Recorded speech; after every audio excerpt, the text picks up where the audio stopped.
Hunters, it is time for you to prepare to conquer the untamed wilderness of the Emerald Coast, the heart-pounding Australian paradise that awaits your every step. Today, I will give you the ultimate arsenal that will turn you into the apex predator of this stunning reserve. From rifles that will allow you to pick off your prey from 100 meters away, the more intimate approach of using a bow and arrow. I have left no stone unturned in finding the best possible loadout for you to have the best start in the Hunter Call of the Wild's Emerald Coast. Getting straight into the first loadout, and I call this one the Marksman. It's filled with really great rifles that will allow you to hunt from a distance away and allow you to get really precise shots as well. I'm super excited for the new 22 250 bolt action rifle that will be added when Emerald Coast releases into Hunter Call of the Wild. I suspect that this rifle will be a class 1 to 3 weapon, as it's commonly used for animals such as squirrels and even slightly bigger game like bobcats. It's always nice to use a new rifle, and I will definitely be giving it a go when I can finally get my hands on it. Next up is our mid-class beast, the Zaza 10. I've been using this on my Great One whitetail grind and I absolutely love it. It can drop animals on the spot from 200 meters away, and the time to get a second shot off is amazing as well. Although you'd never use this weapon to hunt in real life in the Australian bush, as it's illegal, it would still be a great addition to your loadout within Hunter Call of the Wild. If you do want something that is a little bit more authentic to hunt class 4 to 8 animals, I'd use the Eckers 30-06 or the Olsen Model 23 308 bolt action rifles, as they are both very common calibers for hunters in Australia. Maybe some of you even have one. The big hitter that I've chosen for this reserve is the 300 Canning Magnum. Being one of the most accurate heavy hitting rifles in the Hunter Call of the Wild,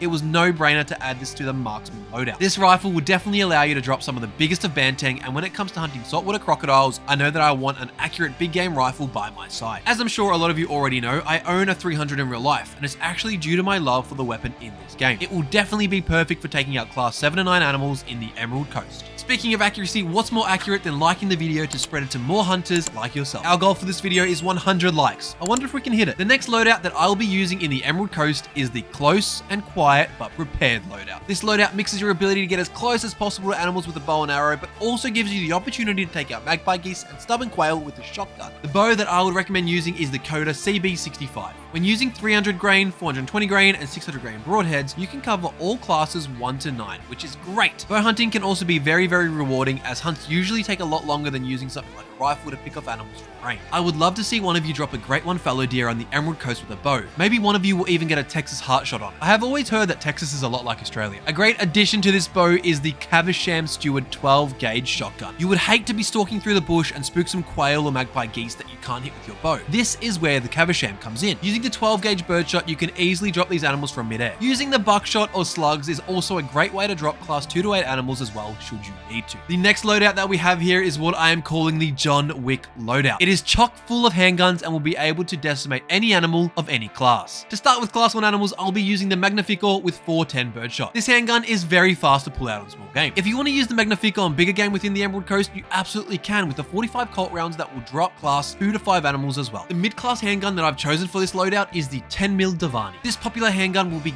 great to harvest anything from classes 2 to 6. Last but not least in this loadout will be the Rhino 454. This class 4 to 9 beast of a weapon will be perfect when you're getting charged by a bantang, kicked by a kangaroo, or even ambushed by a saltwater crocodile. At the end of the day, these loadouts are merely suggestions, and I would love to hear what weapons you plan on using in the comments below. Thanks for watching and subscribe for more Call of the Wild content.